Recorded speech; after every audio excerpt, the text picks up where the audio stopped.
সময়টা 2016 সাল। আমরা মিস্টার বিশ্বাসকে দেখি। সে একজন স্পোর্টস সিলেক্টর, অর্থাৎ ক্রীড়া নির্বাচক। অলিম্পিকের জন্য দেশের বিভিন্ন অঞ্চল থেকে সেরা খেলোয়াড়দের বেছে নেওয়ার কাজই করেন তিনি, যাতে তারা ভারতের হয়ে অলিম্পিকে অংশ নিয়ে স্বর্ণ বা রৌপ্য পদক জিততে পারে আর দেশের জন্য সম্মান কুড়িয়ে আনতে পারে। তো দেখা যায় মিস্টার বিশ্বাস অলিম্পিক অ্যাসোসিয়েশনে যায়, আর সেখানেই আমরা সেখানকার ঊর্ধ্বতন কর্মকর্তাকে দেখি। সে খুবই রাগান্বিত হয়ে বলতে থাকে, অলিম্পিকে ভারতের ফলাফল অত্যন্ত হতাশাজনক। 130 কোটিরও বেশি জনসংখ্যার দেশে মাত্র 2টি পদক পাওয়া সত্যি লজ্জার বিষয়। আমার তো লজ্জায় মাথা হেট হয়ে যাচ্ছে।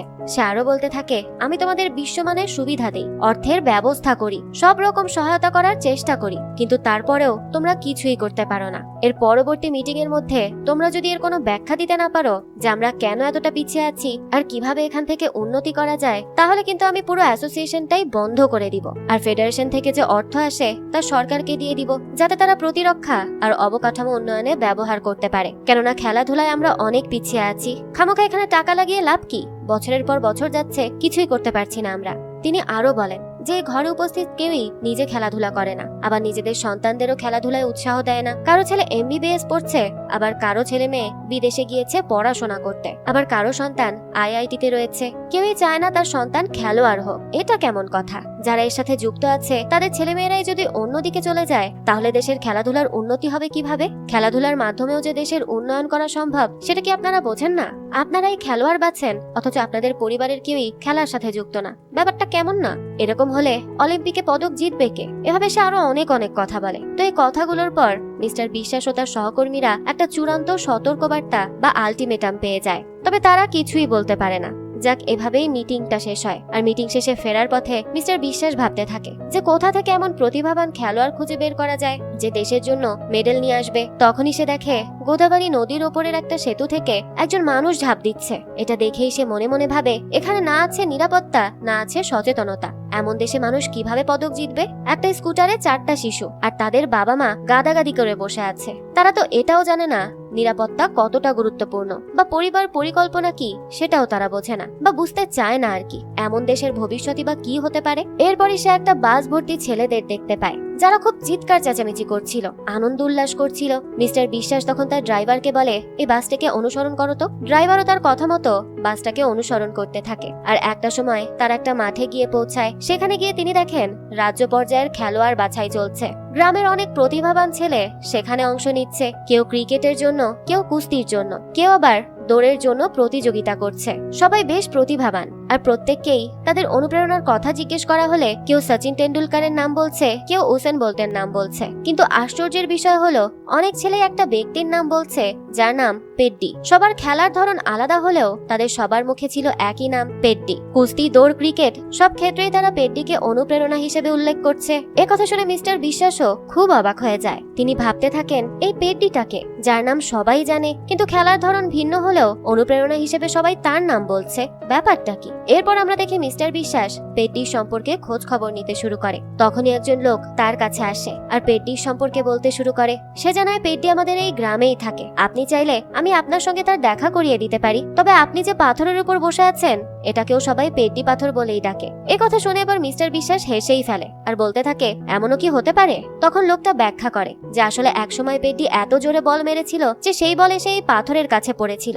মিস্টার বিশ্বাস এ কথা শুনে বলে, এই মাঠ থেকে কেউ বল মারলে তো এখানে এসে পড়তেই পারে, এটা আর এমন বড় কি ব্যাপার? তখন লোকটা উত্তর দেয়, না স্যার, এই মাঠ থেকে নয়, এখান থেকে দুইটা মাঠ পেরিয়ে তৃতীয় মাঠ থেকে পেড্ডি বল মেরেছিল আর সেটা এসেই এখানে পড়েছিল। এ কথা শুনে মিস্টার বিশ্বাস সত্যিই হতবাক হয়ে যায় আর পেড্ডির সঙ্গে দেখা করার সিদ্ধান্ত নেয়। এরকম প্লেয়ারের সাথে তো দেখা অবশ্যই করতে হবে। তবে জানা যায় পেড্ডির সঙ্গে দেখা করতে যাওয়াটা এতটাও সহজ নয়। সেখানে কোনো গাড়ি বা ট্রেন যায় না। জঙ্গলের পথ ধরে হেঁটে হেঁটে যেতে হয় পাহাড়ের ওপারে। সেখানে একটা গ্রাম আছে, সেই গ্রামেই থাকে পেড্ডি। আমরা দেখি সেই লোকটার সঙ্গে মিস্টার বিশ্বাসের যাত্রা শুরু হয়, কারণ তিনিও খুব আগ্রহের সঙ্গে জানতে চান এই পেড্ডিকে, যার নাম প্রতিটা খেলোয়াড়ের মুখে মুখে ঘুরছে। এরপর সেই লোকটা পেড্ডির অতীতের গল্প বলতে শুরু করে। সময়টা 1990 সাল। আমরা দেখি রামপুজি নামে একজন ব্যক্তি বিজয়নগর শহরে থাকেন। সেখানে তার এক প্রতিদ্বন্দ্বীও আছে যে ক্রিকেট খেলে আর এলাকায় ক্রিকেটের ওস্তাদ হিসেবে পরিচিত। অন্যদিকে পেড্ডি একজন পাহাড়ি শ্রমিক। তার নিজের একটা গ্রাম আছে, কিন্তু সেই গ্রামের কোনো নির্দিষ্ট নামও নেই। জীবিকা নির্বাহের জন্য সে বিজয়নগরে কাজ করতে আসে। সেখানে শ্রমিকদের নিয়ে নিলাম হয়, আর সেখানেই উপস্থিত ছিল পেড্ডি। এবার কে পেড্ডিকে কাজের জন্য নিবে সেটা নিয়েই নিলাম হচ্ছিল। নিলাম শুরু হয় টাকা থেকে। রামপুঁজি প্রতি 100 টাকার উপর আরো 1 টাকা করে বাড়িয়ে পেড্ডির জন্য দর হাঁকে। শেষ পর্যন্ত দেখা যায় সেই পেড্ডিকে নিজের দলে নিয়ে নেয়। এরপর আমরা দেখি পেড্ডি কাজ করতে থাকে। সে কাজ করছিল একটা গুড় তৈরির কারখানায়। তার হাতে তৈরি গুড় এতই ভালো যে কলকাতার অনেক ব্যবসায়ী সেটা কিনতে চায়। তার গুড়ের অনেক নামডাক রয়েছে। দেখা যায় কারখানার কাজ শেষ করেই পেড্ডি সরাসরি চলে আসে ক্রিকেট মাঠে। সেখানে রামপুঁজি এবং তার প্রতিদ্বন্দ্বীর মধ্যে একটা ক্রিকেট ম্যাচ শুরু হয়ে যায়। প্রতিপক্ষ দল 160 রান করেছে, তাই রামপুঁজিদের জিততে হলে এখন 161 রানের দরকার। কিন্তু তাদের দলের প্রায় সব খেলোয়াড় 100 রান হওয়ার আগেই আউট হয়ে যায়। তারা ঠিকমতো খেলতেই পারছিল না। ঠিক তখনই মাঠে নামে পেড্ডি, আর সে মাঠে নেমেই দুর্দান্ত ব্যাটিং শুরু করে, যেন একাই ম্যাচের মোড় ঘুরিয়ে দেয়। একের পর এক বাউন্ডারি মারতে থাকে। তার খেলা দেখে সবাই মুগ্ধ হয়ে যায়। শেষ পর্যন্ত একটা 4 মেরে সে তার দলকে জয়ের পথে এগিয়ে নিয়ে যায়। শেষ মুহূর্তে তাকে রামপুঁজি বলে, শেষের বিজয়ের শটটা আমিই মারবো। কিন্তু পেড্ডি তখন মজা করে বুঝিয়ে দেয় যে তার কাছে কথার কোনো মূল্য নেই। ম্যাচ জেতানোর কাজটা সে নিজেই করবে। শেষ পর্যন্ত দেখা যায় শেষ শটটা পেড্ডিই মারে, আর তাদের দলটা জিতে যায়। অর্থাৎ শেষ বিজয় পেড্ডিই ছিনিয়ে আনে। এটা দেখে তো তার গ্রামের সবাই খুব খুশি হয়ে যায়, কারণ প্রতিটা ম্যাচে তার উপর টাকাবাজি ধরা হতো। পেড্ডি জিতলে সে 601 টাকা পেত, আর সেই টাকায় পুরো গ্রামের মানুষ কিছুটা স্বস্তিতে জীবন যাপন করতে পারত। আর পেড্ডিও নিজের গ্রামের জন্য খুশি মনেই সবকিছু করত। এখান থেকেই দৃশ্য পরিবর্তন হয়, আর আমাদেরকে গুড়ের কারখানার দৃশ্য দেখানো হয়। সেখানে দেখা যায় পাহাড়ি গ্রামের শ্রমিকরা দুজন মিলে সারাদিন কাজ করেও মাত্র 20 টাকা পেত, অথচ বিজয়নগরের একজন শ্রমিক একাই 20 টাকা মজুরি পেত। এর কারণ ছিল পাহাড়ি মানুষগুলোর কোনো সরকারি পরিচয় ছিল না। তাদেরকে সবাই তুচ্ছ তাচ্ছিল্যের চোখেই দেখত। তাদের কাছে আধার কার্ড, রেশন কার্ড বা সরকারি স্বীকৃত কোনো পরিচয় পত্রই ছিল না। এক কথায় বলতে গেলে তারা ছিল অনেক বেশি অবহেলিত। তারা যেন সমাজের কাছে একেবারেই অচেনা আর নামহীন মানুষ। তারা কোথা থেকে এসেছে, কোথায় যাবে, এমনকি কেউ মারা গেলেও কারোর কোনো মাথা ব্যথা ছিল না। এ কারণেই তাদের এত কম মজুরি দেওয়া হতো। এমনকি রাতে একটু ঘুমানোর জন্য তাদের টাকা দিতে হতো। দেখা যায় তারা একটা গুদাম ঘরে গিয়ে ঘুমাতো। সেই সুবিধার জন্য প্রতিদিন মাথা পিছু 2 টাকা কেটে নেওয়া হতো। এভাবেই তারা কঠিন জীবন কাটাচ্ছিল। তাদের তো পরার মতো ভালো কাপড়ও ছিল না। বিজয়নগরের লোকজনের ফেলে দেওয়া পুরনো কাপড়ই তারা ব্যবহার করত। এছাড়া তারা করবেই বা আর কি। তাদের খাবারের অবস্থাও খুব একটা ভালো ছিল না। তাদের হাতে পর্যাপ্ত টাকাও থাকতো না। কোনো মতে দিনমজুরি আর মাঝে মধ্যে ম্যাচ জিতে যেই সামান্য কিছু আয় হতো সেটার উপরেই তাদের জীবন চলতো। এরপর সেই লোকটা মিস্টার বিশ্বাসকে বলতে থাকে, আমরা ভোরে বের হতাম, সূর্য ওঠার আগেই বের হতাম, কিন্তু গ্রামে ফিরতে ফিরতে সূর্য ডুবে যেত। তাদের মধ্যে একজন ছিল সুরি, যাকে সবাই কিছুটা পাগল বলতো। সুরির সবসময় একটাই স্বপ্ন ছিল, তাদের গ্রামের কাছে যেন ট্রেন থামে। সে বলতো, যদি ট্রেন এখানে থামে তাহলে আমাদের জীবন বদলে যাবে। আমরা মাত্র 1 ঘন্টায় বিজয়নগর পৌঁছে যেতে পারবো, শহরে সহজেই কাজ করতে পারবো, আর অন্যান্য মানুষের মতো জীবন যাপন করতে পারবো। আমাদের এভাবে আর কষ্ট করে জীবন যাপন করতে হবে না। সে সব সময় ট্রেন থামানোর জন্য পতাকাও নাড়ত, কিন্তু কখনো কোনো ট্রেনই সেখানে থামতো না, কারণ বাস্তবে এই মানুষগুলোর কোনো সরকারি অস্তিত্বই ছিল না। যেন তাদের গ্রাম বা তাদের জীবন কারো কাছে গুরুত্বপূর্ণ নয়। তাই ট্রেনগুলো কখনো না থেমেই সেখান থেকে চলে যেত। তাদের গ্রামে তো কোনো হাসপাতালও ছিল না। কারো জ্বর বা অসুস্থতা হলে তাকে ঘন্টার পর ঘন্টা জঙ্গলের পথ পেরিয়ে হাসপাতালে নিয়ে যেতে হতো। অনেকে তো হাসপাতালে পৌঁছানোর আগেই মারা যেত। আর এই যে পেড্ডি, সে সব সময় সুরিকে সাহায্য করত, তাকে কিছু কিছু টাকা দিত। সুরি বলতো, আমাকে ডাক টিকিট কিনতে হবে, আমি সরকারের কাছে চিঠি পাঠাবো। আর এভাবেই সে টানা 30 বছর ধরে বিভিন্ন সরকারের কাছে চিঠি লিখেছে। সম্ভাব্য সকল চেষ্টা করেছে সে, কিন্তু তবুও ট্রেন তাদের গ্রামের জন্য কখনো থামেনি। কারণ তাদের কাছে আধার কার্ড ছিল না, আর না ছিল রেশন কার্ড, আর না ছিল কোনো সরকারি পরিচয়। তাই সরকার তাদেরকে মানুষ বলেও গণ্য করত না। সরকারের কাছে তারা ছিল শুধু দিনমজুর, যারা খুব অল্প টাকার বিনিময়ে যে কোনো কাজ করতে বাধ্য। তো আমরা দেখি কাজকর্ম শেষ করে সবাই নিজেদের গ্রামে ফিরে আসে। সবাই তাদের পরিবারের সঙ্গে দেখা করে। তাদের মধ্যে সেই লোকটিও ছিল যে বর্তমানে মিস্টার বিশ্বাসকে গল্প শোনাচ্ছে। তার ঘরে একটা কন্যা সন্তান জন্মায়, কিন্তু সে খবর সে 2 দিন পর জানতে পারে। অন্যদিকে একজন বাবাকে দেখা যায়, সে তার ছেলের জন্য একটা স্লেটে 4টা অক্ষর লিখে নিয়ে আসে। সে তার ছেলেকে বলে, আমি যখন পরের বার কাজ থেকে ফিরবো তখন আরো 4টা অক্ষর লিখে আনবো, ততদিনে তুমি এগুলো শিখে নিও। বুঝতেই পারছেন এই গ্রামবাসীদের অবস্থা কতটা করুণ। তো এরপরে আমরা দেখি পেড্ডিকে, সে তার মায়ের সঙ্গেই থাকে। সে প্রায়ই তার মাকে বলে, আমার বিয়ে দিয়ে দাও, আমি আর একা থাকতে পারছি না মা, আমার তো এখন সঙ্গীর প্রয়োজন। এরপর আমরা দেখি ওজি আম্মাকে। তার বাবা একজন বড় নেতা হতে চায়, এমনকি সে তো মন্ত্রী হওয়ারও স্বপ্ন দেখে। কিন্তু গত 30 থেকে 40 বছর ধরে সে প্রতিটা নির্বাচনে রামপুজির মামার কাছে হেরে যাচ্ছে। এবার আমরা দেখতে পাই ওজি আম্মা নিজেই নিজের ক্ষেতের কিছু অংশে আগুন লাগিয়ে দেয়। তার ধারণা এতে মানুষের সহানুভূতি পাওয়া যাবে আর আশেপাশের 16টা গ্রামের ভোট তাদের দিকে আসবে, ফলে তার বাবা নির্বাচনে জয়ী হতে পারবে। এই ওজি আম্মা দেখতে যেমন সুন্দর, তেমনি সে তীক্ষ্ণ বুদ্ধি সম্পন্ন। যাক, দৃশ্য চলে যায় পরের দিন। যখন সে তার বাবার নির্বাচনী প্রচারণা চালাচ্ছিল, তখন পেড্ডির তার উপর দৃষ্টি পড়ে। এক নজর দেখেই সে মুগ্ধ হয়ে যায়। সে তো তার দিকে এক দৃষ্টিতেই তাকিয়ে থাকে, তার চোখ যেন আর ফেরেই না। সেদিন সকালেই উচ্চি আম্মা নির্বাচনী প্রচারণা চালায়, আর রাতের বেলা ভোটারদের আকৃষ্ট করার জন্য কিছু গ্রামবাসীকে লাল পানির বোতল, টাকা আর মাংস খাওয়ায়। আর ওদিকে মহিলাদের দেওয়া হচ্ছিল শাড়ি আর গয়না, যাতে তারা তাদের পক্ষেই ভোট দেয়। ভোটে জেতার জন্য কত কিছু, তাই না? এই সুযোগে পেড্ডিও তার কয়েকজন বন্ধু চুপি চুপি সেখানে ঢুকে পড়ে। পেড্ডি গোপনে ওজি আম্মার সঙ্গে দেখাও করতে যায়। পেড্ডির বন্ধুরা বেশ ভয় পাচ্ছিল, কারণ ধরা পড়লে তো তাদেরকে মেরেই ফেলা হবে। তাই তার বন্ধুরা হঠাৎ করে আলো নিভিয়ে দেয়। সুযোগ বুঝে পেড্ডি ওজির সামনে যায়, আর অন্ধকারে দুজনের মধ্যে কিছু একটা হয়ে যায়। তবে সেখানে আলো জ্বলার আগেই পেড্ডি সেখান থেকে পালিয়ে যায়। এরপরে উজির বন্ধুরা তাকে বলে, এই ঘটনা যদি কোনোভাবে বাইরে ছড়িয়ে পড়ে তাহলে তো তোর সম্মান নষ্ট হবে, তাই নির্বাচন শেষ না হওয়া পর্যন্ত একদম চুপ করে থাক, এটা নিয়ে কোনো তামাশা করিস না। তাই সেও চুপ করে থাকে। এরপর নির্বাচন যতই কাছে আসতে থাকে, উজ্জির জনপ্রিয়তা দেখে রামপুজি তো ভীষণ ক্ষুব্ধ হয়ে ওঠে। সে এবার সিদ্ধান্ত নেয় যে জনসমাবেশের মঞ্চেই তাকে অপমান করবে। তাই সে তার লোকদেরকে পাঠায়। একজন লোক ফুল দেওয়ার অজুহাতে মঞ্চে উঠে যায় আর গোপনে একটি ধারালো অস্ত্র দিয়ে উজ্জি আম্মার পোশাকের নিচের অংশ কেটে দেয়। পোশাকটি সাথে সাথে নিচে পড়ে যাবার উপক্রম হলে ঘটনাস্থলে উপস্থিত পেড্ডি দ্রুত ব্যবস্থা নেয়। সে তাড়াতাড়ি মঞ্চের ত্রিপল ছিঁড়ে ফেলে আর সেই ত্রিপলই নিচে নেমে এসে উজ্জিকে ঢেকে দেয়। যদিও একজন ফটোগ্রাফার কিছু ছবি তুলে ফেলেছিল, তবে উপস্থিত অধিকাংশ মানুষ কিছুই দেখতে পায়নি। তবুও এই ঘটনাটা উজ্জিকে খুব লজ্জিত করে। সেদিন রাতেই রামপুজি তার বন্ধুদের সঙ্গে কথা বলছিল। সে খুবই বিরক্ত হয়ে বলছিল যে কে সেই লোক যে ত্রিপলটা ফেলে দিল, না হলে সবাই আজ তামাশা দেখতো। ঠিক তখনই একজন ফটোগ্রাফার আসে আর বলে, আমি পুরো ঘটনার ছবি তুলে ফেলেছি, আগামীকাল সব পত্রিকায় এই ছবি ছাপা হবে। রামপুজিও তখন সেই ছবিগুলো ছাপানোর জন্য পাঠিয়ে দেয়। ঠিক তখনই সেখানে পেড্ডি এসে হাজির হয়। প্রথমে সে নিজের মুখ ঢেকে রাখে আর একে একে সবাইকে আচ্ছা মতো মারধর করতে থাকে, কিন্তু কেউই তার মুখ দেখতে পাচ্ছিল না। এরপরই তারা আগুন জ্বালিয়ে চারপাশ আলোকিত করে তোলে আর সাথে সাথে পেড্ডির মুখ দেখা যায়। এটা দেখে রামপুজি বলে, তুই একটা পাহাড়ি মজুর হয়ে আমাদের সঙ্গে লড়তে এসেছিস? তোর এত বড় সাহস? পেড্ডি তখন জবাব দেয়, ওজির দিকে কেউ চোখ তুলে তাকালে আমি তাকে কোনোভাবেই বাঁচতে দিব না, তাকে আমি জানে মেরে ফেলবো। আর তোর ভাই যেহেতু তার পোশাক কাটার চেষ্টা করেছে, তাই আমি ওকে পুরো গ্রামের সামনে অপমান করব। তারপর দেখা যায় সত্যিই তাই হয়। পেড্ডি তাদের সবাইকে চরম ভাবে পেটায় আর রামপুজির ভাইকে কাপড় ছাড়া অবস্থায় গ্রামের পথে বেঁধে রাখে। গ্রামের সকল মানুষ এই দৃশ্য দেখে আর সবাই তো এটা দেখে খুব ভালো করেই বুঝতে পারে যে রামপুজির প্রতিশোধ অবশ্যই নিবে, কারণ সে খুবই ভয়ঙ্কর একজন মানুষ। সে এত সহজে দমে যাওয়ার পাত্র নয়। এরপরই দৃশ্য পরিবর্তন হয়। আমাদের একটা কুস্তির ময়দানের দৃশ্য দেখানো হয়। সেখানে একজন বিখ্যাত কুস্তিগিরকে দেখি আমরা।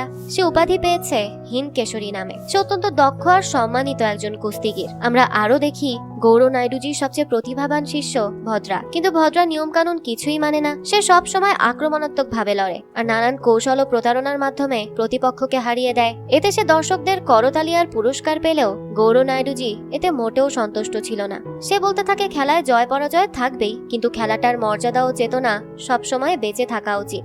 এরপর আবারও দৃশ্য ক্রিকেট মাঠে ফিরে আসে। দেখা যায় সেখানে পেড্ডিকে নিয়ে নিলাম চলছে। আমরা দেখি প্রতাপ ও রামপুজির মধ্যে তাকে নিয়ে দর হাঁকাহাঁকি হচ্ছে। প্রতাপ মাত্র 10 পয়সা বাড়িয়ে দর দিয়ে দেয় আর রামপুজি 1 টাকা বাড়ায়। 3 বার এই হাঁকাহাঁকির পর শেষ পর্যন্ত পেড্ডি মাত্র 1 টাকায় বিক্রি হয়ে যায়। সে তখনই বুঝে যায় যে তারা তার বিরুদ্ধে ষড়যন্ত্র করছে আর প্রতিশোধ নিতে চাইছে। অন্যদিকে রামপুজিও তাকে সরাসরি মারছে না, কারণ যদি সে এখন কিছু করে তাহলে পুরো গ্রামে এই খবর ছড়িয়ে পড়বে যে ওজি আম্মার সঙ্গে ঘটা ঘটনায় তারই হাত ছিল। তাই সে নির্বাচনের পর পেড্ডির সঙ্গে হিসাব মেটানোর পরিকল্পনা করে। এছাড়া এইসব শ্রমিকের টাকা প্রয়োজন ছিল। রামপুজি খুব ভালো করেই জানতো যে সে যদি তাদের মজুরি কমিয়ে দেয় তাহলে এই গরিব শ্রমিকদের জীবন আরো কঠিন হয়ে যাবে। তাই সে আপাতত শান্ত থাকে। এরপরই দেখা যায় ক্রিকেট ম্যাচ শুরু হয়ে যায়। সাধারণত পেড্ডিকে শুরুতেই ব্যাটিং এ নামানো হতো, কিন্তু এবার ইচ্ছাকৃতভাবেই তাকে পাঠানো হচ্ছে না। একের পর এক প্রতাপের দলের খেলোয়াড় আউট হয়ে যাচ্ছে আর রামপুজির দল জয়ের দিকে এগিয়ে যাচ্ছে।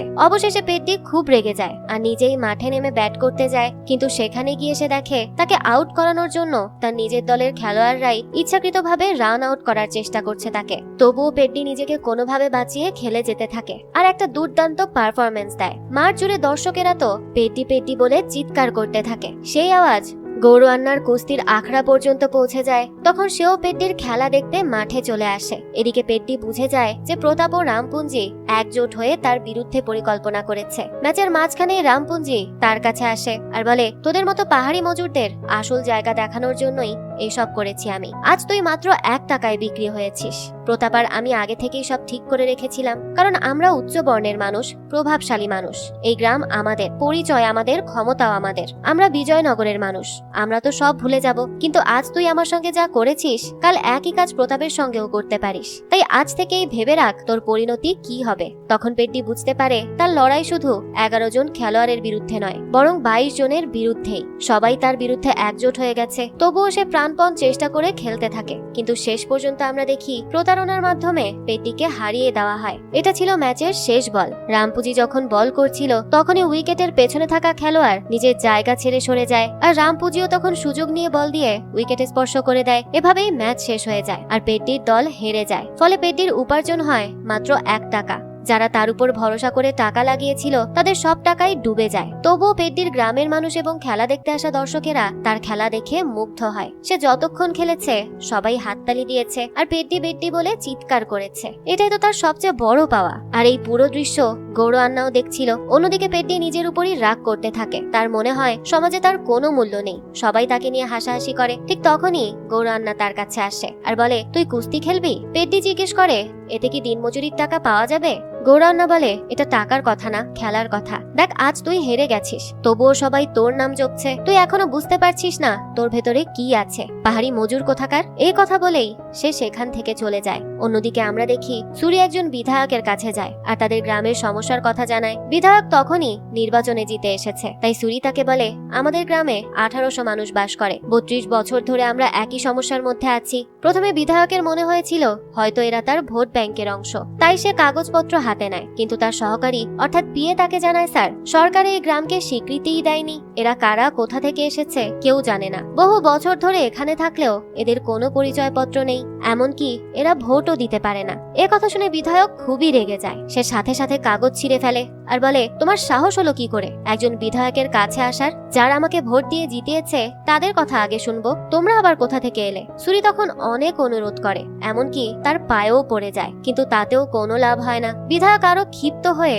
নিজের লোকদের দিয়ে সুরিকে মারধর করায়। মার খেয়ে সুরি আবারও নিজের গ্রামে ফিরে আসে। সেখানে পেড্ডি আর অন্যান্য সবাই উপস্থিত ছিল। তারা সুরিকে বলে, এই সব কিছু ভুলে যা, কিছুই বদলাবে না, আমাদের জীবন এভাবেই কেটে যাবে। দেখিসনি ওরা পেড্ডির দামও মাত্র 1 টাকা রেখেছিল।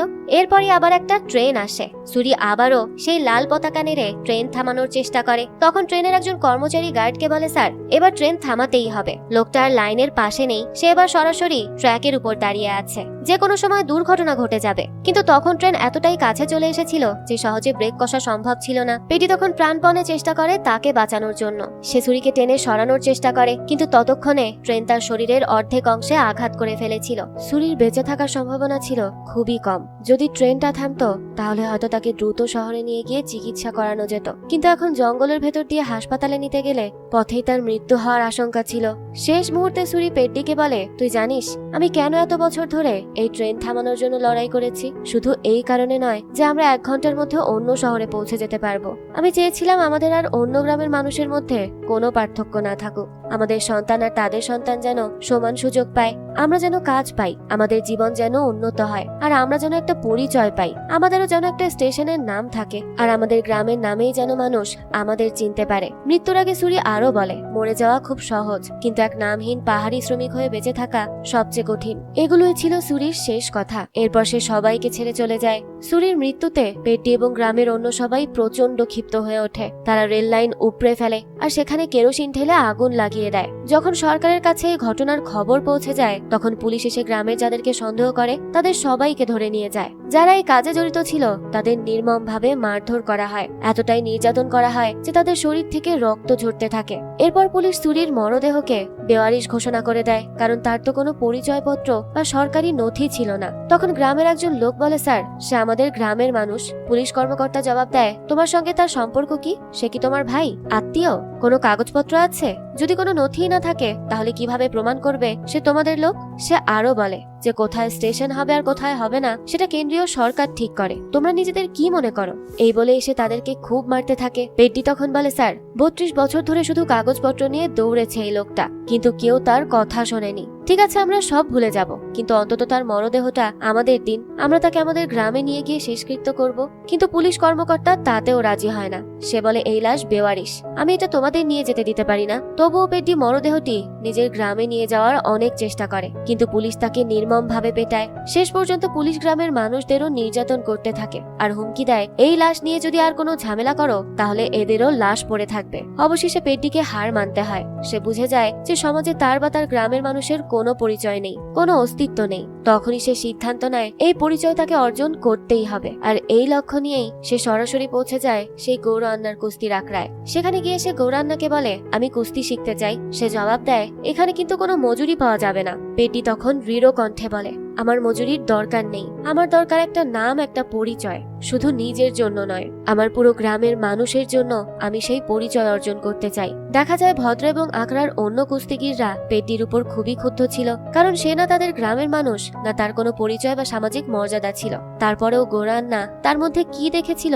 সেটা কেউ বুঝতে পারছিল না। পেড্ডি যখনই তার কাছে গিয়ে কুস্তি শেখানোর জন্য অনুরোধ করত, তিনি বলতেন, থাকতে চাইলে থাকো, না চাইলে চলে যেতে পারো। তবুও পেড্ডি হাল ছাড়েনি। সে ধৈর্য ধরে সব কাজ করতে থাকে আর অজান্তেই অনেক কিছু শিখে ফেলে। এদিকে ভদ্রা তাকে নিয়ে খুব হাসাহাসি করত। একদিন তো সে বিদ্রুপ করে বলেই ফেলে যে তোমরা নাকি সব কাজ জোড়ায় জোড়ায় করো, মজুরিও দুজন মিলে পাও, তাহলে বিয়ে করতে গেলেও কি জোড়ায় জোড়ায় যাবে? আর বাসর রাত কি দুজনে মিলে পালন করবে? এই কথা শুনে তো পেড্ডির খুব রাগ হয়। সে ভদ্রার উপর হাত তুলতে যাচ্ছিল, ঠিক তখনই গৌরান্না এসে তাকে থামিয়ে দেয় আর বলে, যদি কুস্তি শিখতেই চাও তাহলে সব রাগ অভিমান ছেড়ে দিতে হবে। পেড্ডি তখন ক্ষুব্ধ হয়ে বলে, আপনি আমাকে কুস্তি শেখালেন কবে? আমি তো এতদিন ধরে এখানে গাধার মতো খেটেই যাচ্ছি। তখন গৌরান্না তাকে বোঝায়, তুই যে বস্তা বহন করছিস, যে পানি তুলছিস, যেই মাটি কাটছিস, এই সবের প্রতিটাই কুস্তির এক একটা কৌশল আর অনুশীলন, শুধু তুই সেটা বুঝতে পারিসনি। এরপর সে প্রতিটা কাজের সঙ্গে কুস্তির কৌশলের সম্পর্ক বুঝিয়ে দেয়। ধীরে ধীরে পেড্ডি সত্যিকারের কুস্তি শেখা শুরু করে। সে পানির নিচে দীর্ঘক্ষণ শ্বাস আটকে রাখার অনুশীলনও শুরু করে, যা ছিল ভদ্রার একটা রেকর্ড। ধীরে ধীরে সে সেই রেকর্ডের কাছাকাছিও পৌঁছে যেতে থাকে। এতে ভদ্রা এবার ভয় পেতে শুরু করে, কারণ পেড্ডি যদি একবার তাকে ছাড়িয়ে যায় তাহলে আখড়ার সেরা কুস্তিগির হিসেবে তার অবস্থান নষ্ট হয়ে যাবে। কিন্তু দেখা যায় পেড্ডির খুব বেশি একটা সময় লাগে না সব কৌশল আয়ত্ত করতে। সে নিজেকে পুরোপুরি কুস্তির পরিবেশের সঙ্গে মানিয়ে নিয়েছিল। ধীরে ধীরে সে গৌরান্নার গর্বে পরিণত হয়। এরপর এক কুস্তি প্রতিযোগিতার আয়োজন হয়। সেখানে গৌরান্না ভদ্রাকে না পাঠিয়ে পেড্ডিকে পাঠায়। পেড্ডিকে দেখে তো প্রতিপক্ষরা খুব হাসতে থাকে। তারা বলে, ভদ্রার কাছে হারলে অন্তত বলতে পারতাম যে একজন বড় কুস্তিগিরের কাছে হেরেছি, কিন্তু এই নাম পরিচয়হীন পাহাড়ি শ্রমিকের কাছে হারলে তো নিজের উপরই লজ্জা লাগবে। তখন পেড্ডি জবাব দেয়, শুধু মুখে বড় বড় কথা বললেই হবে না, হাতেও কিছু করে দেখাও। তোমাদের সেরা 2 কুস্তিগিরকে পাঠাও, আমি দুজনকেই হারাবো। পেড্ডির এই আত্মবিশ্বাসী কথা শুনে গৌরান্না হাততালি দিতে থাকে। এরপর প্রতিপক্ষের 2 সেরা কুস্তিগির তাকে থামানোর জন্য মাঠে নামে, কিন্তু তারা বেশিক্ষণ পেড্ডির সামনে টিকতেই পারে না। পেড্ডির কাছে এই লড়াই শুধু একটা ম্যাচ ছিল না, তাকে প্রমাণ করতে হতো যে তারও একটা পরিচয় আছে, তার গ্রামেরও একটা অস্তিত্ব আছে। সে লড়ছিল 1800 মানুষের জন্য, 32টা পরিবারের জন্য। তাই সে কোনোভাবেই হারতে পারে না। একাই সে 2 প্রতিপক্ষকে পরাজিত করে দেয়। এই দৃশ্য দেখে গৌরান্নার বুক গর্বে ভরে ওঠে। চারপাশের সবাই তখন পেট্টি পেট্টি বলে চিৎকার করতে থাকে। গৌরান্নার মনে হতে থাকে যেন তার প্রিয় খেলাটা আজ আবারও নতুন করে বেঁচে উঠেছে। সেই রাতেই দেখা যায় ওজিয়াম্মা গোপনে পেড্ডির সঙ্গে দেখা করতে আসে। সে বলে, তোমাকে ধন্যবাদ জানাতে এসেছি, সেদিন তুমি ট্রিপল ফেলে আমার সম্মান রক্ষা করেছিলে। এরপর সে মজা করে বলে, তবে আমাকে আরেকজনকে খুঁজে বের করতে হবে, সে আমাকে অন্ধকারে কিস করে পালিয়ে গিয়েছিল। পেড্ডি তখন হেসে উত্তর দেয়, তাকেও আমিই খুঁজে বের করব, আগে আমি ভালোভাবে খেলি, জেলা পর্যায়ে প্রতিযোগিতা জিতে আসি, এই কথা শুনে উচিয়াম্মা সেখান থেকে চলে যাচ্ছিল, কিন্তু ঠিক তখনই হঠাৎ সে পিছলে যায়। পেটি দ্রুত তাকে ধরে ফেলে, আর তাকে ধরে রাখার সেই মুহূর্তেই উচিয়াম্মার মনে ধীরে ধীরে একটা সন্দেহ জাগে। এই শরীরের গঠন, এই স্পর্শ হয়তো সেই মানুষটার যে একদিন অন্ধকারে তার কাছে এসেছিল। উচিয়াম্মা তখন বুঝতে পারে তার নাকের কাছে যে নিঃশ্বাস এসে লাগছে সেই মানুষটার কেউ নয়, পেটি। সেই পেটি যে একদিন তার কাছে গোপনে এসেছিল। প্রথমে উচিয়াম্মা তাকে অনেক বকাঝকা করে, তখন পেটি নিজের ভালোবাসার কথা প্রকাশ করে আর বলে, আমি ফুল দিতে জানি না, উপহার দিতে জানি না, আমি শুধু এভাবেই ভালোবাসা প্রকাশ করতে জানি, স্পর্শের মাধ্যমে। তাই আমি তোমাকে ছুঁয়েই আমার ভালোবাসার কথা বোঝাতে চেয়েছিলাম। এই কথা শুনে উচিয়াম্মা খুব রেগে যায় আর সেখান থেকে চলে যায়। এরপর আমরা দেখি গৌরান্ন একটা বড় পরিকল্পনা করে। সে পেড্ডিকে বলে, এভাবে ধীরে ধীরে এগোলে হবে না, সামনে অনেক বাধা আসবে, অনেক মানুষ তোকে নিচে নামানোর চেষ্টা করবে, কারণ তোর কোনো নাম নেই, কোনো পরিচয় নেই। তুই জেলা পর্যায়ে প্রতিযোগিতা জিতে গেছিস, এখন আমি সারা ভারতের সব কুস্তির আখড়ায় ঘোষণা করব যে যেই পেড্ডিকে কুস্তিতে হারাতে পারবে তাকে আমি অনেক দামি বাহুর অলংকার পুরস্কার হিসেবে দিয়ে দিব। এই বাহুর অলংকার বা করাটিরও একটা ইতিহাস ছিল। আমরা জানতে পারি সাসোদিয়ার বংশে বহু প্রজন্ম ধরেই করাটি ছিল। পুরনো সময় কোনো কুস্তিগির বড় প্রতিযোগিতায় জিতলে তাকে এই কড়া পরিয়ে সম্মানিত করা হতো। সেই ঐতিহ্যবাহী করাটি পারিবারিক উত্তরাধিকার হিসেবে সাসোদিয়ার কাছে এসেছিল। আর একসময় গৌরান্না আর সাসোদিয়ার মধ্যে একটা কুস্তি প্রতিযোগিতা হয়, সেখানে গৌরান্না সাসোদিয়াকে পরাজিত করে। পরাজয়ের পর সে নিজে মাথা নত করে সেই করাটি গৌরান্নার পায়ে পরিয়ে দেয়। কিন্তু সেদিন থেকে সাসোদিয়া গৌরান্নাকে হারানোর সুযোগ খুঁজতে থাকে। তাকে ছোট করার জন্য বিভিন্ন প্রতিযোগিতায় নিজের সেরা সেরা কুস্তিগিরদের পাঠাতে থাকে। এরপর যখন সাসোদিয়া জানতে পারে যে এমন একজন নতুন কুস্তিগির এসেছে, পেড্ডি, যাকে নিয়ে গৌরান্না অত্যন্ত গর্বিত আর যাকে নিয়ে সে সবাইকে চ্যালেঞ্জ করছে, তখন সাসোদিয়া নিজেই পেড্ডির নাম জাতীয় পর্যায়ের প্রতিযোগিতার জন্য সুপারিশ করে। আর কিছুদিন পর দেখা যায় পেড্ডির কাছে জাতীয় প্রতিযোগিতায় অংশগ্রহণের চিঠিও চলে আসে। সাসোদিয়া তখন গৌরান্নাকে বলে, গ্রামের মধ্যে তুমি যে অপমান আমার করেছিলে তার প্রতিশোধ আমি সারা ভারতের সামনে নিব, আমি চাই সবাই দেখুক তোমার পরাজয়। অর্থাৎ সে গৌরান্নাকে এটা বুঝিয়ে দেয় যে তার পেড্ডি জিতুক সেটা সে কোনোভাবেই চায় না। যাক, এরপরই আমরা দেখতে পাই পেড্ডি জাতীয় পর্যায়ের কুস্তি প্রতিযোগিতায় পৌঁছে যায় আর এবার শুরু হয় তার লড়াই। পেড্ডি তো একের পর এক প্রতিপক্ষকে হারাতে থাকে, এমনকি সাসোদিয়ার সেরা কুস্তিগিরদেরও হারায়। একদিন অনুশীলনের সময় ভাদ্রা তার কাছে আসে আর বলে, পেড্ডি, তুই আজ অনেক দূর এগিয়ে গেছিস, আর কয়েকদিনের মধ্যেই যদি এই জাতীয় প্রতিযোগিতাতেও জিতে যাস তাহলে চারদিকে শুধু তোরই জয়ধ্বনি শোনা যাবে, সবাই তোর প্রশংসা করবে। তারপর সে কিছুটা ঈর্ষা আর কষ্ট মিশিয়ে বলে, কিন্তু আমি সেটা হতে দিব না। এই বলেই সে হঠাৎই পেড্ডিকে জড়িয়ে ধরার ভান করে তার পায়ে আঘাত করে আর ইচ্ছে করেই সে পেড্ডির পা আহত করে দেয়। এরপর সে দ্রুত সেখান থেকে পালিয়ে যায় আর সরাসরি সাসোদিয়ার কাছে গিয়ে সব তথ্য জানিয়ে দেয়। এরপর সে বলতে থাকে, পেড্ডিকে হারাতে হলে এবার তার পায়ে আঘাত করতে হবে, ওর পা অলরেডি দুর্বল হয়ে গেছে, নইলে তোমরা কেউ ওকে হারাতে পারবে না। দৃশ্য চলে যায় পরের দিন। সাসোদিয়ার কুস্তিগির ঠিক সেটাই করে। যখন সে বুঝতে পারে যে সে হারতে চলেছে তখনই সে পেড্ডির আহত পায়ে মারাত্মকভাবে আঘাত করে। আঘাতটা খুবই গুরুতর ছিল, কিন্তু এরপরেও পেড্ডি থেমে যায় না। নিজের পায়ের ব্যথাকে উপেক্ষা করে সে শেষ মুহূর্তে এমন একটা কৌশল প্রয়োগ করে যাতে সে 4 পয়েন্ট পেয়ে যায়। এর ফলে সে ম্যাচ জিতে যায় আর সেমিফাইনাল পেরিয়ে ফাইনালে পৌঁছে যায়। তবে ম্যাচ শেষ হওয়ার কিছুক্ষণ দাঁড়িয়ে থাকতেই সে মাটিতে লুটিয়ে পড়ে। তার অবস্থা খুবই খারাপ হয়ে গিয়েছিল। হাসপাতালে নিয়ে গেলে ডাক্তাররা তাকে জানায়, তোমার ডান পায়ের একটা গুরুত্বপূর্ণ স্নায়ু মারাত্মকভাবে ক্ষতিগ্রস্ত হয়েছে, পুরোপুরি সুস্থ হতে অনেক বছর লাগতে পারে, দীর্ঘ চিকিৎসা দরকার হবে, আর এখন তোমার কুস্তি খেলা একদমই উচিত নয়। এই কথা শুনে পেড্ডি অনেক ভেঙে পড়ে। কান্না করতে করতে সে বলে, যদি আমাকে খেলাধুলা থেকে দূরে সরিয়ে দেওয়া হয় তাহলে আমার গ্রামের মানুষ কিভাবে জানবে যে আমি কে? আমি তো নিজের গ্রামের লোকেদের কাছেও সত্যিটা বলিনি। প্রতিযোগিতায় আমি বিজয়নগরের প্রতিনিধিত্ব করেছি, কাগজে আঙুলের ছাপ দিয়ে লিখেছি আমি বিজয়নগরের মানুষ, কিন্তু শুধু এই দিনের জন্য আমার গ্রামের মানুষ ভাববে আমি তাদের সঙ্গে বিশ্বাসঘাতকতা করেছি। তারা ভাববে আমি এখন বিজয়নগরের মানুষ হয়ে গেছি, কিন্তু না, আমি তো এখনো তাদের জন্যই লড়ছি। আমি যদি বিজয়নগরের পরিচয় ব্যবহার না করতাম তাহলে তো এই পর্যায়ে পৌঁছাতেই পারতাম না। তখন গৌরান্না জোরে বলে ওঠে, আরে পাহাড়ি মজুর, তুই কেন বুঝতে পারছিস না? তুই 3 দিন কোমায় ছিলি, ম্যাচ শেষ হয়ে গেছে, বিজয়ী নামও ঘোষণা হয়ে গেছে, তুই রূপার পদক জিতেছিস। এরপর আমরা দেখি পেড্ডি নিজের গ্রামে ফিরে যায়। সে প্রচুর অর্থ পুরস্কার হিসেবে পেয়েছিল, সেই অর্থ গ্রামের মানুষের মধ্যে ভাগ করে দেয়। সরকারি চাকরির প্রস্তাবও তাকে দেওয়া হয়েছিল, কিন্তু সে সেই নিয়োগপত্র ছিঁড়ে ফেলে। তারপর সে একাই রওনা হয় নিউ দিল্লির উদ্দেশ্যে। সেখানে সংসদ ভবনের বাইরে গিয়ে সে বিভিন্ন মন্ত্রীর দপ্তরের সামনে বসে থাকে। তার হাতে ছিল নিজের ক্রীড়া সনদপত্র এবং বিভিন্ন নথি, যেখানে প্রমাণ ছিল যে সে আন্তর্জাতিক পর্যায় পর্যন্ত খেলেছে, কিন্তু কোনো মন্ত্রী বা তাদের সহকারীরা তার কথাই শুনতে চায় না। এদিকে বেঁচে থাকার জন্য সে দিনমজুরির কাজও করতে থাকে। এভাবেই দেখতে দেখতে অনেকটা সময় কেটে যায়, কিন্তু হাজার চেষ্টা করেও কারোর সঙ্গে তার সাক্ষাৎ হয় না। সব জায়গা থেকেই সে শুধু পায় হতাশা। অবশেষে একদিন সে নিরাপত্তা ব্যারিকেড ভেঙে একজন মন্ত্রীর কাছে পৌঁছে যায়। সে নিজের সার্টিফিকেট দেখিয়ে বলে, স্যার, আমি অলিম্পিকে খেলেছি। মন্ত্রী উত্তর দেয়, অলিম্পিকে খেলেছো ঠিক আছে, কিন্তু তুমি তো দ্বিতীয় হয়েছো, রূপার পদক পেয়েছো, স্বর্ণ তো আর পাওনি। পত্রিকায় তোমার ছবিও ছাপা হয়নি। যেদিন তুমি স্বর্ণ পদক জিতবে সেদিন তোমার কথা শুনবো। এই কথা বলে তাকেও সেখান থেকে ফিরিয়ে দেওয়া হয়। এরপর গল্প আবারও চলে আসে বর্তমান সময়ে। মিস্টার বিশ্বাস তখন বলে, তাহলে এভাবেই তোমাদের নায়ক হেরে গেল?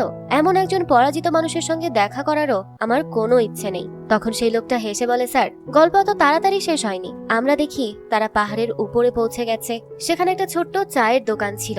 সেখান থেকেই আবারও গল্প ফ্ল্যাশব্যাকে চলে যায়। আমরা পেড্ডিকে দেখি। সে গভীর চিন্তায় মগ্ন ছিল।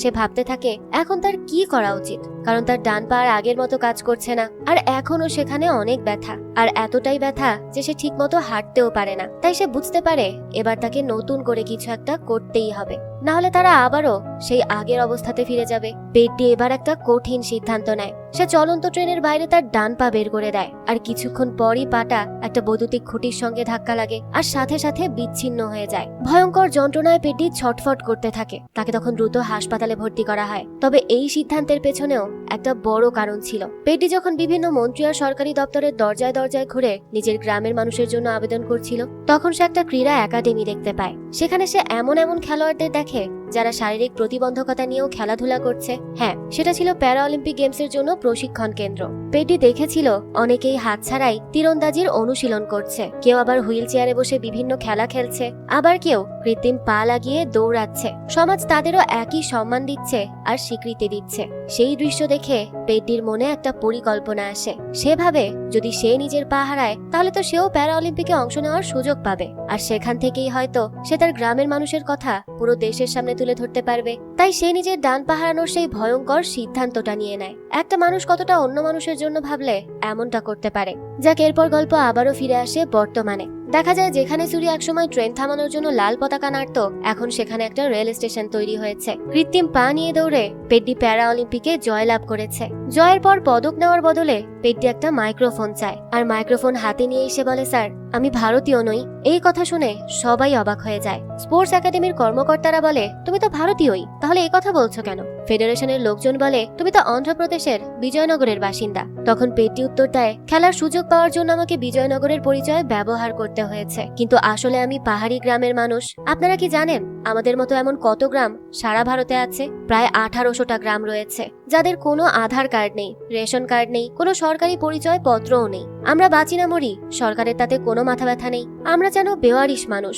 আমি এত দূর শুধু চ্যাম্পিয়ন হওয়ার জন্য আসিনি। আমি এখানে এসেছি যাতে আমার গ্রামেরও একটা নাম হয়। আমি চাই আমাদের গ্রামেও ট্রেন থামুক, গ্রামের মানুষও সুযোগ সুবিধা পাক, যেমনটা অন্য সবাই পেয়ে থাকে। আমি চাই আমাদেরও একটা পরিচয় থাকুক, যাতে পুলিশ আর কোনোদিন বলতে না পারে যে আমরা বেওয়ারিশ। পেড্ডির এই কথাগুলো শুনে উপস্থিত মন্ত্রীদের চোখেও পানি চলে আসে।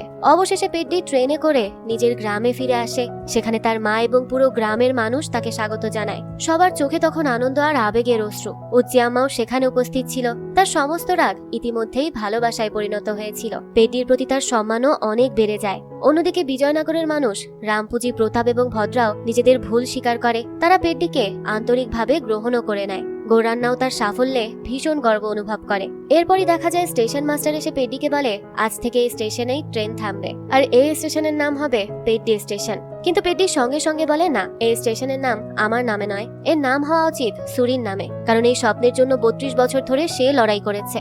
দৃশ্য চলে আসে বর্তমানে। মিস্টার বিশ্বাস বলে, আমি এখনই পেড্ডির সঙ্গে দেখা করব না, বরং আমি এমন একটা ব্যবস্থা করব যাতে গ্রামের প্রত্যন্ত এলাকার প্রতিটা প্রতিভাবান শিশু ফেডারেশন পর্যন্ত পৌঁছাতে পারে। আমি দেশের প্রত্যেক গ্রামে গিয়ে লুকিয়ে থাকা প্রতিভাদের খুঁজে বের করব, যাতে তারা দেশের জন্য খেলতে পারে আর দেশের নাম উজ্জ্বল করতে পারে। ঠিক তখনই স্টেশনে ট্রেন আসার ঘোষণা শোনা যায়। মিস্টার বিশ্বাস অবাক হয়ে লোকটাকে জিজ্ঞেস করে, এখানে তো ট্রেন আসছে, তাহলে তুমি আমাকে কেন বলেছিলে যে এখানে কোনো ট্রেন আসে না? তখন লোকটা বলে, আমি যদি আপনাকে জঙ্গলের পথ দেখিয়ে এখানে না আনতাম তাহলে আপনি কখনোই আমাদের কষ্ট আর সমস্যাগুলো সত্যিকার অর্থে বুঝতে পারতেন না। এ কথা শুনে মিস্টার বিশ্বাস হেসেই ফেলে। এরপর সে সেখান থেকে চলে যায়। সে সিদ্ধান্ত নেয় যে এখন থেকে ফেডারেশনের কর্মকর্তারা দেশের প্রত্যন্ত গ্রামগুলোতে যাবে, সেখানকার লুকিয়ে থাকা প্রতিভাবান খেলোয়াড়দের খুঁজে বের করবে আর তাদের সুযোগ করে দিবে। এর মাধ্যমে ভারতের ক্রীড়াঙ্গন আরো এগিয়ে যাবে, কারণ তারা বুঝে গিয়েছিল যে মানুষ তো সবসময় তাদের নিয়ে সমালোচনাই করবে, কিন্তু এখন আর এসব কথায় তাদের কোনোই গুরুত্ব নেই। যাক, এই তো ছিল আজকের গল্প।